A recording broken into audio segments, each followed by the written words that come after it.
The railgun is back, baby, despite attempts to keep it down. Here's a build that will bring you glory as a lone warrior on solo difficulty 8, tested live while streaming, and of course, as part of a team bringing deadly freedom on Helldivers. I'll sprint through the loadout specifics and leave the tips to excel at the very end.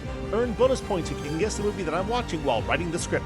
The primary is a fan favorite, the Scorcher. Although the focus of this weapon is to send Scout Striders straight to hell, the weapon has other tactical advantages, namely its ability to take down gunships and even cannon turrets with a single clip. Just unload right into those vents. For the secondary, bring a sidearm that helps you mow through those trooper pinheads. I prefer the Redeemer, but you may favor the Senator, Verdict, or Peacemaker.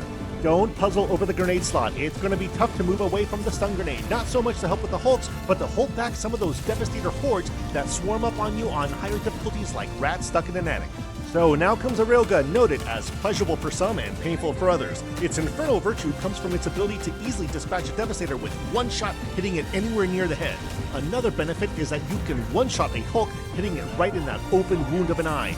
You can go ahead and put this thing in unsafe mode for that extra damage and armor penetration, but it's not a hard requirement since you're going to be focusing on those devastators. Next, pick up both the autocannon and rocket sentries. These are amazing all-arounders when solo, able to put down devastators, gunships, and even factory striders. Now there's a bit of a trick when using these to handle the ladder, so if you don't already know, stay tuned till the end.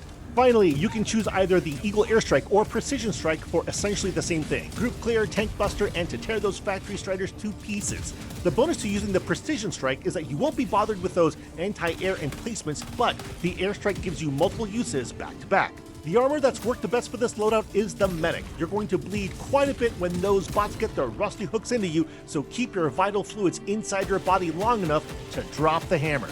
I'm about to get into the tips, but if you can just spare a quick moment of your time. I don't mean to summon my demons in front of you all, could use your help. Creating content can sometimes be quite of a challenge for me.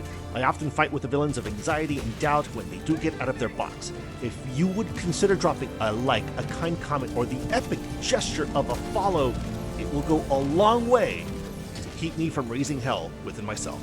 Thank you for listening. Now let's get you started with this loadout. Be wary of dropping sentries near fabricators. The darn things will squander their ammo just fruitlessly shooting the side of the building.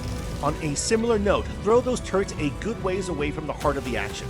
They cover a rather large area and you want to give them a clear, unobstructed space to do their unholy work. Resist the temptation of throwing out both sentries at the same time. You could actually do a lot with one given enough space. Factory striders are going to be the very definition of pain, but you do have the firepower to deal with them. The good news here is that your sentries will target the main turret at the top of the strider and then hammer away at the body. Here's a pointer. If you have both the autocannon and rocket ready, throw them to either side of that beast and it will give them enough time to banish that clanker back into the abyss. Most objectives will summon a dropship. Before you ring the dinner bell, consider dropping a rocket sentry first. Yes, it will take pot shots at the dropship, but with its great ammo economy, it'll still be around to help you deal with multiple waves if you can keep it alive. Don't waste your time trying to take out a gunship with the railgun. It's possible, but super frustrating. Instead, switch over to the Scorcher. Don't bother aiming for a thruster, just hit the thing anywhere and it will hurl to the ground faster than a dried up corpse. Without explosives easily on hand, fabricators will take some patience. Don't forget that you can use your resupply and railgun hell pods to blow them up along with Miss Eagle 1.